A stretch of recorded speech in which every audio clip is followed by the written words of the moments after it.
Mirë se vini në kanalin ton, mos harroni të bëni subscribe dhe të klikoni si përzdiles për të marrë njoftimet më të reja. Faleminderit! Pastroni tërësisht zorrën e trash dhe kapslokun vetëm me këtë recet që bën mrekulli.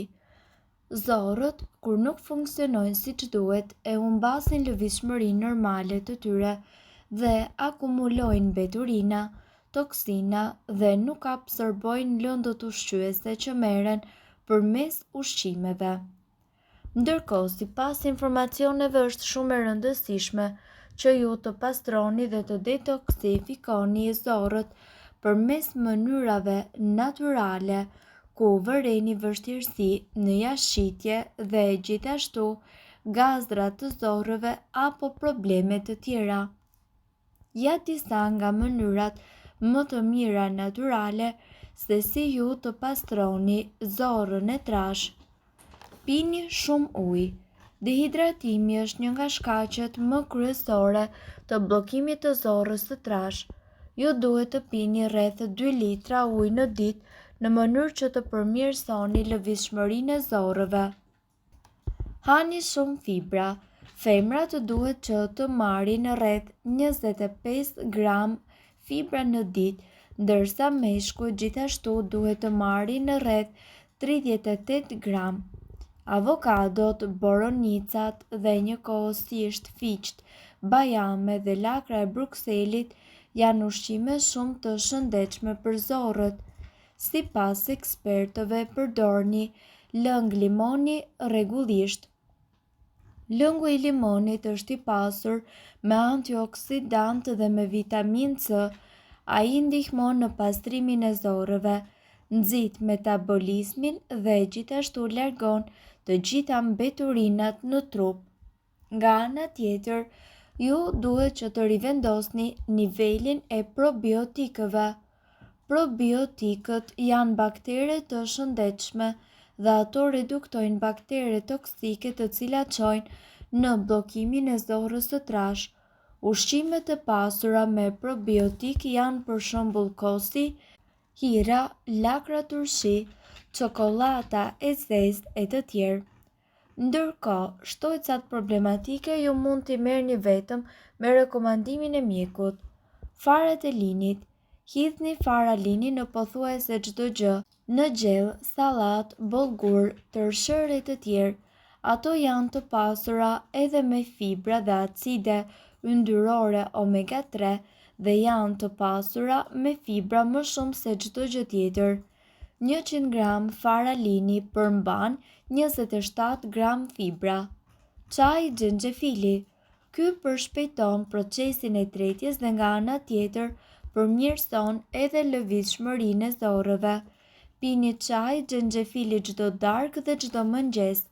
Ndërkohë, nëse jeni shtatzën apo vuani nga ndonjë sëmundje e cila nuk i pranon këto mënyra natyrale, konsultohuni më parë me mjekun tuaj.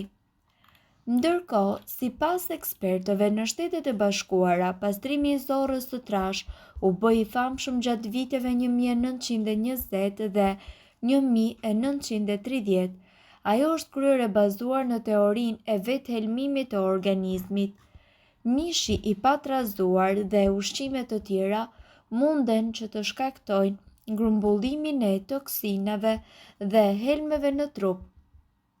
Ndërkohë, sipas ekspertëve, këto toksina munden që të shkaktojnë lodhje, shumë dhimbje koke, shtim në peshë dhe njëkohësisht energji të ulët. Kur ju vendosni të konsumoni perime dhe fruta, është thelbësore të zgjidhni ato të cilat janë të larta në fibra dhe të pasura në lëndë ushqyese. Mollët gjithashtu janë të larta në fibra të tretshme dhe ju ndihmojnë ju për të ndjerë të ngopur për një kohë më të gjatë. Ato gjithashtu përbëhen nga fibra të cilat eliminojnë kapslokun. Farat e lirit janë të mira për pastrimin e zorrës së trash. Ato janë gjithashtu të pasura me fibra të cilat përmirësojnë edhe thithjen e ushqyesve nga zorrët. Farat e lirit gjithashtu do t'ju ndihmojnë ju të zvogëloni rrezikun e sëmundjes së zorrës së trash, si edhe njëkohësisht të mbroni zemrën nga sëmundjet kardiovaskulare. Përveç kësaj, farat e lirit janë të pasura me acide yndyrore omega 3.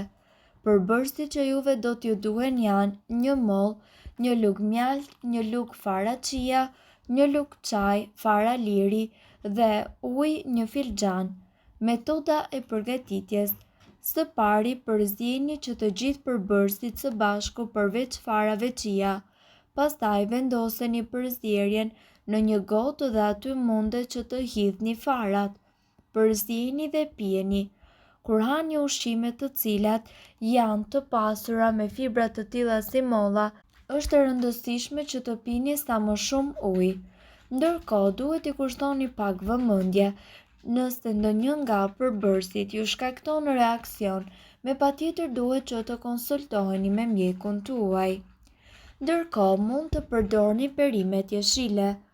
Zarzavatet, pagjethe, spinaçi, kale, lakrat e Brukselit, asparagu, zarzavatet, bizelet janë të gjitha të pasura me klorofil, i cili ndihmon në pastrimin e traktit të zorrëve dhe si rezultat ai qetëson zorrën e trash. Ato gjithashtu ndihmojnë në detoksifikimin e mëlçisë dhe gjithashtu në mbrojtjen e trupit nga toksinat në mjedis. Mund t'i zjejmë perimet, t'i shtojmë në supa ose t'i skuqim me pak salcë, me pak gjalp ose vaj ulliri. Xhenxhefili. Xhenxhefili ka veti antiseptike dhe është i dobishëm, pasi mundet që të stimulojë tretjen. Mund edhe të shtohet në çdo lëng ose të hahet direkt. Shtoni një lugë çaj lëng xhenxhefili dhe mjalti dhe përzieni në një filxhan me ujë të ngrohtë.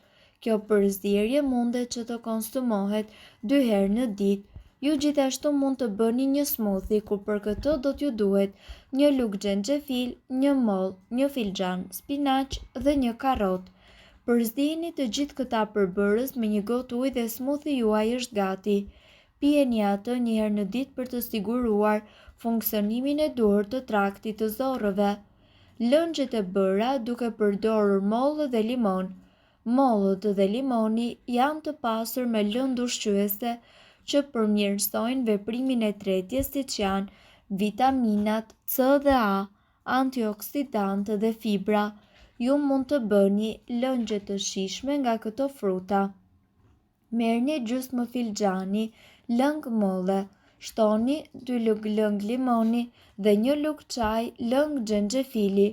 Përzieni në gjysmë filxhan ujë të ngrohtë dhe ju mund ta pini këtë përzierje një herë në ditë për të ndihmuar gjithashtu në detoksifikimin e zorrës së trash dhe për të inkurajuar tretjen e duhur. Uthull molle. Uthulla e mollës ndihmon në largimin e mbeturinave nga trupi ynë duke ruajtur bakteret të dobishme. Ajo mund të merret së bashku me mjaltin për të pastruar zorrën e trash dhe njëkohësisht për të rikthyer sistemin e tretjes. Përzieni uthull molle të papërpunuar dhe mjalt në sasi të barabarta 2 lugë. Përzieni në një gotë me ujë dhe më pas pijeni atë një herë në ditë. Sipas ekspertëve, ai jo vetëm që do të largojë toksinat, por ka edhe shumë përfitime të tjera, siç mund të jetë parandalimi i diabetit dhe ulja e kolesterolit të keq. Mirë po, duhet të dini, informacionet në këtë video kanë për qëllim të plotësojnë dhe të mos zëvendësojnë këshillat e mjekut tuaj dhe nuk kanë për qëllim të mbulojnë të gjitha përdorimet e mundshme, masat paraprake, ndërveprimet ose efektet negative. Informacionet në këtë video mund të mos t'i përshtaten rrethanave tuaja shëndetësore, prandaj para përdorimit konsultohuni me mjekun tuaj. Nëse doni të dëgjoni video tona që ne postojmë çdo ditë, kliko subscribe. Ju ftojmë gjithashtu të bëni like në video tona nëse i keni dëgjuar dhe pëlqyer ato. Faleminderit që e pat videon ton. Shpërndajeni këtë video në profilin tuaj në mënyrë që të informohen edhe shokët tuaj. Faleminderit!